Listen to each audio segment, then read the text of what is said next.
आजकल समाज में हमारे यही बहुत हमारे महान बोधिसत्व को जो कहे गए वो एक एक चीज सत्य हो रही है। एक बात कही संवैधानिक नैतिकता की बात की और दूसरी बात की थी पब्लिक कंसाइन यानी जन चेतना की बात की थी। ये बाबा साहब ने दो बातें की, एक तो संविधान नैतिकता की बात की और दूसरी पब्लिक कंसाइन की बात की। किसी भी देश के लोकतंत्र में और किसी देश का संविधान उस देश की जनता के ऊपर जीता है कि नहीं है। किसी देश के लोकतंत्र में किसी भी देश का संविधान उस देश की जनता की कंसाइन यानी जन चेतना के ऊपर जीवित होता है।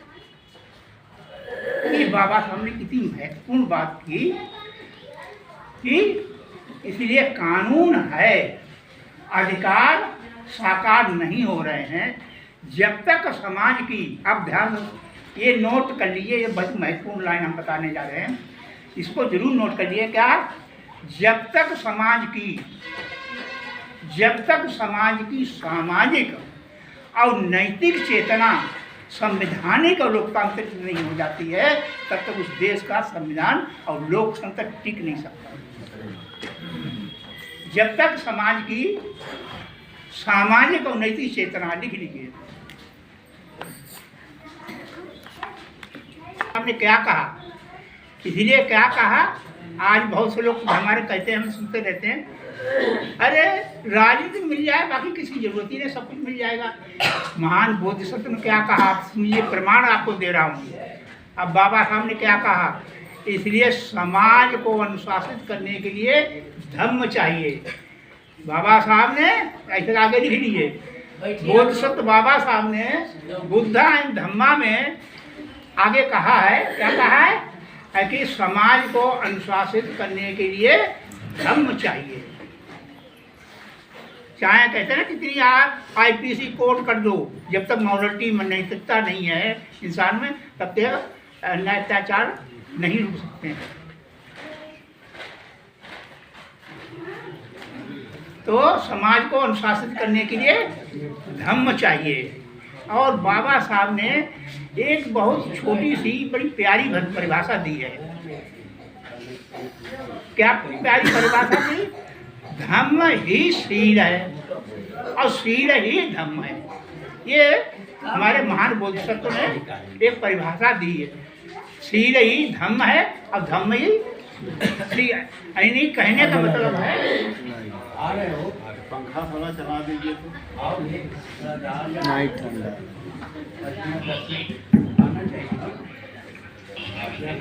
जो धम्म में शीलवान है,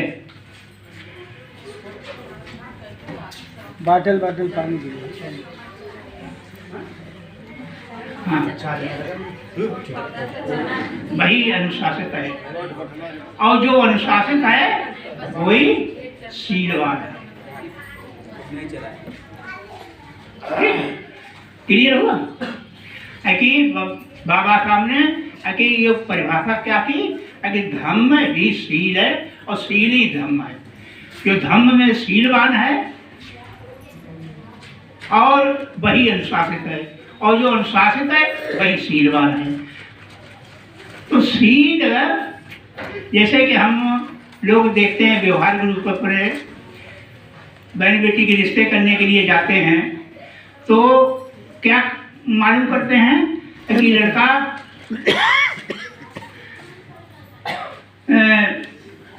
दारू न पीता हो, चोरी न करता न हो, दुराचारी ना हो। मतलब हम क्या ढूंढ रहे हैं? एक शीलवान लड़के को ढूंढ रहे हैं। क्या ढूंढ रहे हैं? एक शीलवान लड़के को, शीलवान को। तो बाबा साहब ये दुनिया के संविधानों को देखिए,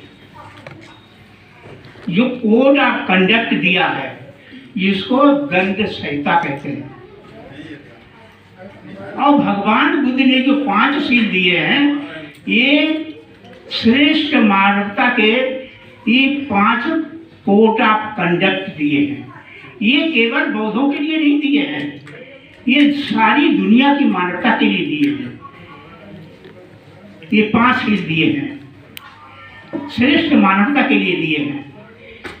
तो इन शीलों का पालन करेगा, यानी भारत को बौद्धमय बनाने का तात्पर्य, अब आप लोग नोट कर लीजिए कि बाबा साहब का मिशन भारत को शीलवान बनाना, यही बाबा साहब का मिशन था।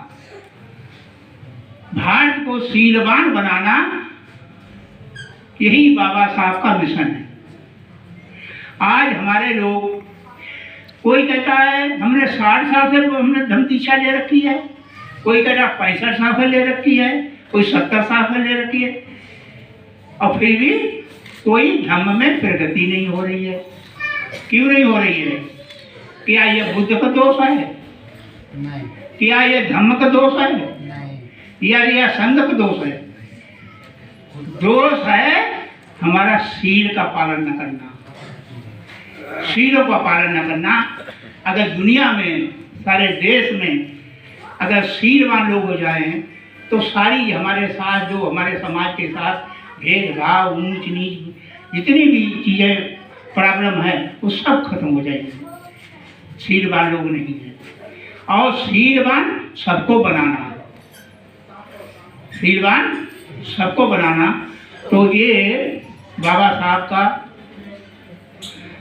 भारत को बौद्धमय बनाने का ये कहते सपना था, ये बाबा साहब का अभिप्राय था।